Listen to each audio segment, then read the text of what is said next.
আজকে আলোচনা সূরা ইব্রাহিম থেকে আমি তেলাওয়াত করছি প্রথম আয়াত। কোন সূরা? জোরে বলে কোন সূরা? সূরা ইব্রাহিম। ইব্রাহিম নবীর নাম। নবী ইব্রাহিম কে ছিলেন? কে ছিলেন?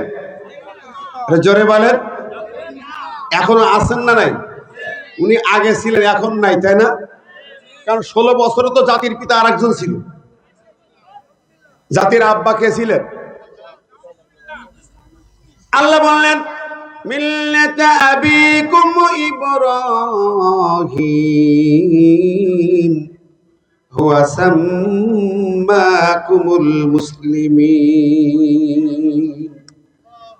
আল্লাহ পাক বললেন তোমাদের জাতির পিতা ইব্রাহিম, তিনি তোমাদের নামকরণ করেছেন মুসলমান হিসাবে। জাতির পিতা ইব্রাহিম, এটা কার কথা? জবান খুলে বলে কার কথা? মিল্লাতা আবিকুম, তোমাদের জাতির পিতা ইব্রাহিম।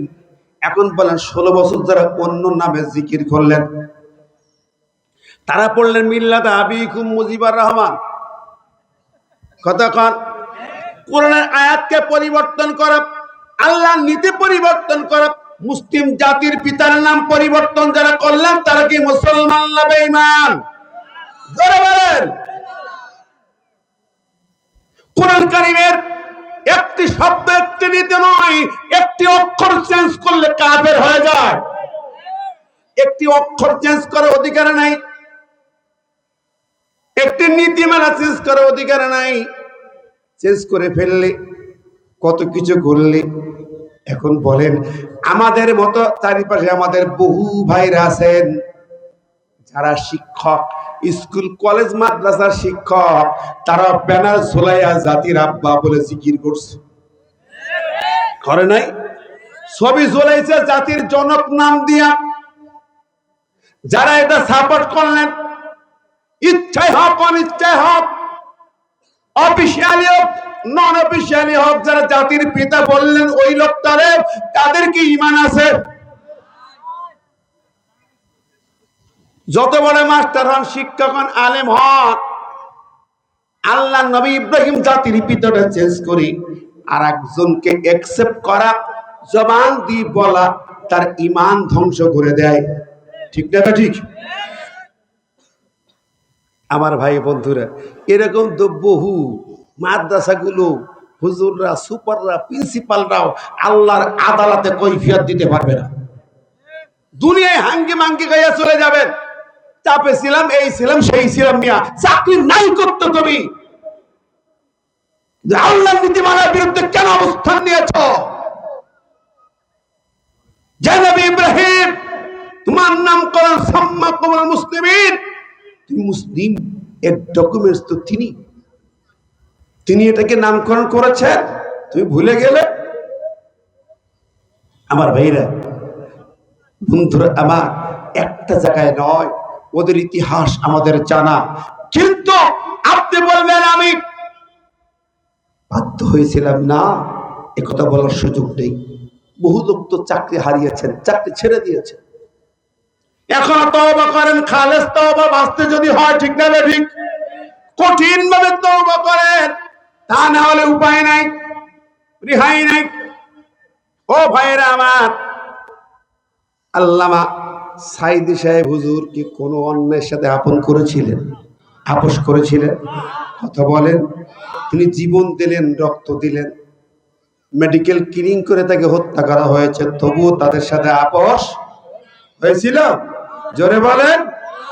আল্লামা সাইদি সাহেবের খুন এই মাটিতে ঝরেছে, অপরাধ কি ছিল? যুগে যুগে পৃথিবীর মঞ্চে নবী রাসূলদের রক্ত ঝরেছিল, অপরাধ কি ছিল?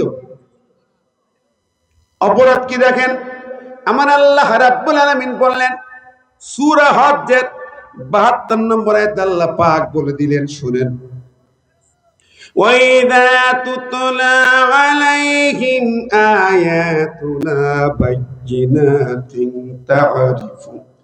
تعرف في وجوه الذين كفروا المنكر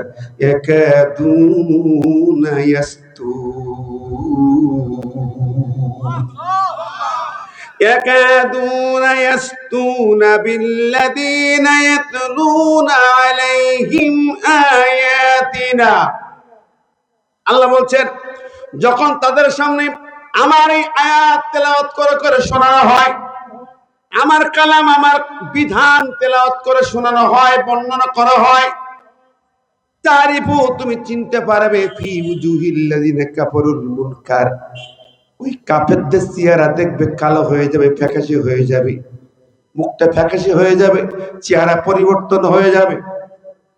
আল্লাহ পাক বলছেন, এরপরে তারা কি করবে? একাদুরিয়াস্তুন, তারা ওই কোরআনের চোখটাকে মারতে চাইবে, হত্যা করতে চাইবে। যারা কোরআনের হক কথা বলবে, হক প্রতিষ্ঠান আন্দোলন করবে, সেই আলেম নাই মার খায়। কথা বলেন, নবী রাসূলুল্লাহ মার খেয়েছেন, রক্ত ঝরেছে, করাত দিয়ে চিরি দুই খণ্ড করা হয়েছে, নবী ইব্রাহিমকে আগুনের কুণ্ডলিতে ফেলা হয়েছে। আমার নবী, বিশ্ব নবী, আপনার নবী, তাকেও গলায় ফাঁস পরিয়ে কাবার সামনে ফেলে দেওয়া হয়েছে। আলহামদুলিল্লাহ। কে বাবা? ও আচ্ছা আচ্ছা, এই তো উল্টো পাল্টা হয়েছে। কি কথা বুঝে আসছে কিনা ভাই? রাগ করছেন নাকি? শোনেন, নবীদেরকে, আমার নবী যার হাতের আঙ্গুল ইশারায় চার দুই খণ্ড হয়ে একটা পাহাড়ের মাথায় এক খণ্ড চলে আসি, রাস্তায় চলতেন, এই ঘাস গাছপালা তাকে সালাম জানাতো, পশু পাখি জীব জানোয়ার তাকে সালাম জানাই। সেই নবীর সম্পর্কে তাদের সিদ্ধান্ত কি ছিল? وَإِذْ يَمْكُرُ بِكَ الَّذِينَ كَفَرُوا لِيُثْبِتُوكَ أَوْ يَقْتُلُوكَ أَوْ يُخْرِجُوكَ وَيَمْكُرُونَ وَيَمْكُرُ اللَّهُ وَاللَّهُ خَيْرُ الْمَاكِرِينَ। আল্লাহ পাক আপনার আমার নবীর শানে তাদের চক্রান্তের কথা তুলে ধরলেন। ওরা নবীকে তোমাকে গ্রেফতার করবে, অথবা হত্যা করবে, অথবা মক্কা থেকে বহিষ্কার করবে। এই পরিকল্পনা তাদের ছিল কি ছিল না? তার নবীকে হত্যা যে বাড়ি ঘেরাও করে, হাতে হাতে শিকল বেঁধে ঘেরাও করেছেন। বিশ্বনবী তিনি সরকারের পৃষ্ঠপোষকতায় কিন্তু দাওয়াতি কাজ করতে পারেন নাই, করেছেন নাকি? মার খেয়েছেন, যুগে যুগে সব নবী মার খেয়েছেন। নবী মুসা আলাইহিস সালামের ব্যাপারে ফেরাউন বললেন, জারুনি আনা আক্তুল মুসা, আমাকে ছেড়ে দাও, মুসাকে হত্যা করে আসি। ইব্রাহিম বললেন, লা ইল্লাম তানতাহু লানারজুমান্নাক, বিরত না হলে তোমাকে হত্যা করা হবে। এটা ইতিহাস। বর্তমান সময় এখনো যারা হক পথে কথা বলবেন তাদেরকে মার খেতে হবে। কথা বলেন, সঠিক কথা বললে প্রতিবাদ হবে, গা বাসায় গেলে প্রতিবাদ নাই, আছে নাকি ভাই? এখন সঠিক কথা কি? আগামীর বাংলার জমিনে আমরা কোরআন চাই কি চাই না? জোরে বলেন, চাই কি না? যদি জাতির গঠন করতে হয়, কোরআন দরকার। জাতির মুখে হাসি ফোটাতে কোরআন দরকার। মানবতার কল্যাণ করতে হলে আল্লাহর কোরআন ছাড়া কি সম্ভব? জোরে বলেন, সম্ভব? আল্লাহ বললেন, আলিফ লাম রা, কিতাবুন আনজালনাহু ইলাইকা লিতুখরিজান নাসা মিনাজ যুলুমাতি ইলান নূর। আমি কোরআন দিলাম, কিতাব দিলাম, লিতুখরিজান নাসা মিনাজ যুলুমাতি ইলান নূর, মানুষের জীবনের পরিবর্তন হবে, সব অন্যায় অত্যাচার জুলুম নির্যাতন বন্ধ হবে, খুন খারাপি বন্ধ হবে, জেনা ব্যভিচার বন্ধ হবে, সুদ ঘুষ বন্ধ হবে, মদ গাঁজা বন্ধ হবে, একমাত্র আমার কোরআন দিয়ে। কথা বলেন, এ কথাটা কার? আজকে তেলাওয়াত করছি আয়াত, আল্লাহর কালাম, আল্লাহর কথা। আর কোন আইন দিয়ে সম্ভব নয়, আর কোন বিধান দিয়ে সম্ভব নয়। আমেরিকার গোলামি দিয়ে জাতির ভাগ্যের উন্নয়ন হয়নি, হবে না। ভারতের দাবিদারিতে হয়নি, হবে না। চায়না দিয়ে হবে না, চিন্তাবন্দি হবে না। একমাত্র আল্লাহর কোরআন দিয়ে ছাড়া এই জাতির ভাগ্যের পরিবর্তন আশা করা যায় না। আমরা সে কোরআন চাই, কারা কারা তো হাত তুলে একটু আল্লাহকে দেখায়।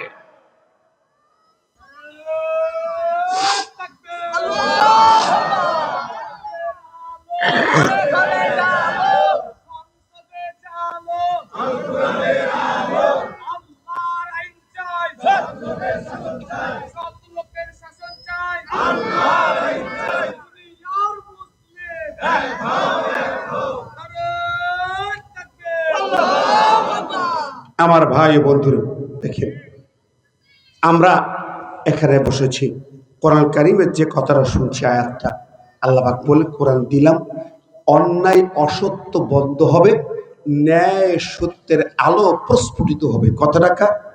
আল্লাহ পাকের। সেই অন্যায় বন্ধ করার জন্য আজকেও যত আইন থাক, চুরি দুর্নীতি কি বন্ধ করা সম্ভব হয়েছে? 54 বছর কেন, 100 বছর কি সম্ভব হয়েছে? কেন হয়নি? মানুষের তৈরি আইন দিয়ে চুরি দুর্নীতি বন্ধ হতে পারে না। কোরআন দিসা সারিকো সারিকাতু ফাক্তাও আইদিয়া হামা, চোর পুরুষ নারী চুরি করবে হাত কেটে দাও। এই আইনটা কার? জোরে বলেন। ইউরোপের বলে এটা মানবতা বিরোধী আইন, আমেরিকার বলে এটা মানবতা বিরোধী আইন, অন্য ধর্মের লোকজন বলে এটা মানবতা বিরোধী আইন। মানুষের আবার হাত কাটতে হবে কেন? ভাইরা আমার, হাত তৈরি করেছেন কে? সুন্দর হাত কে দিয়েছেন? সেই হাত আল্লাহ কাটতে বলছেন কেন? তাহলে এই হাত দিয়ে যে চুরি হয়, যে দুর্নীতি হয়, এই যাবৎকালে আমরা দেখলাম হাজার আইন তৈরি করে দুর্নীতি দমন কমিশন তৈরি হয়েছে, দুদকের কত ভলিউম ভলিউম বই আইন বানিয়েছেন, কই একটি গমের দানা চুরি বন্ধ হয়েছে কি? চ্যালেঞ্জ করে বলতে পারি, আপনি রাজনীতি যাই করেন আপত্তি নেই, চ্যালেঞ্জ করে বলতে পারি, আল্লাহর আইনটা নেন, বাংলার জমিনে শুধু চুরি দুর্নীতি বন্ধ করতে চান, আল্লাহ পাকের আইনটা নেন। এই আইনটা আজকে জারি করবেন, 24 ঘন্টার ভিতরে বাংলার জমিনে চুরি দুর্নীতি জিরো হয়ে যাবে। 24 ঘন্টার ভিতরে, আল্লাহর কসম দিয়ে বলি, আল্লাহর আইন যাবে 24 ঘন্টার ভিতরে বন্ধ হয়ে যাবে। বিশ্বাস হয় না? দেখেন, একজন চোরের হাত কাটা হবে, আজকে বেলা 12টার সময় একজন চোরের হাত কাটবেন, ঘোষণা দেবেন, রেডিও টেলিভিশনে দেখাবেন, সোশ্যাল মিডিয়ায় দেখাবেন হাত কাটাটা, সারা দেশের জনগণকে সাক্ষী দিয়ে বলবেন, যদি কেউ ঘুষ খাও, অফিসের ফাইল না হাতে ঘুষ খাও, চুরি করো, দুর্নীতি করো, হাত কাটা হবে। এবার বলেন তো দেখি, 24 ঘন্টা পরে আর চুরি করার লোক পাওয়া যাবে? অফিসে ঘুষ চলবে, ফাইল না হাতে আর টাকা লাগবে? ভাই কথা বলেন, লাগবে না। এই যে রাস্তাঘাট বানায়, 1 বছর 2 বছর যায় না, ভাঙা সমান হয়ে যায়। 1 কোটি বাজেট হয়, 10 লাখ টাকা ব্যয় হয় কি 20 লাখ ব্যয় হয়, তার সব হাওয়া হয়ে যায়, যায় কি যায় না? 10 কোটি বাজেট হয়, 1 কোটি খরচ হয়, 9 কোটি হাওয়া। কলামূল চুরি না, বড় বড় চুরি। বন্ধুরা আমার, হাত কাটা আইন জারি হবে, 10 কোটি বাজেট হবে, 10 কোটি কার্যকর হবে। কথা বলেন, আল্লাহ আইন যারা মানবে, এই আইন নির্দেশ সাজানো হবে, চুরি করলে হাত কাটা যাবে। বাংলার মাটিতে সব চুরি, সব দুর্নীতি, সব অনিয়ম বন্ধ হয়ে যাবে। আমরা চাই না? জোরে কোন চাই না? খুনের বিচার করতে হয়, আল্লাহ সুবহানাহু ওয়া তাআলা আইন দিয়েছে, কুতিবা আলাইকুমুল কিসাস, আল্লাহ কিসাসের বিধান দিয়েছেন।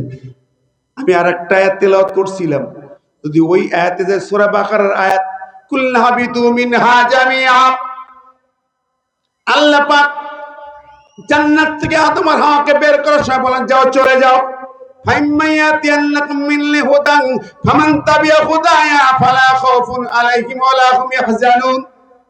দুনিয়ায় চলে যাও, আমার পক্ষ থেকে হিদায়াতনামা যাবে, এই হিদায়াতনামা যারা অনুসরণ করবে তাদের ভয় নাই, টেনশন নাই, তারা যেমন সুখে থাকবে তেমন সুখের জান্নাতের অধিবাসী হবে।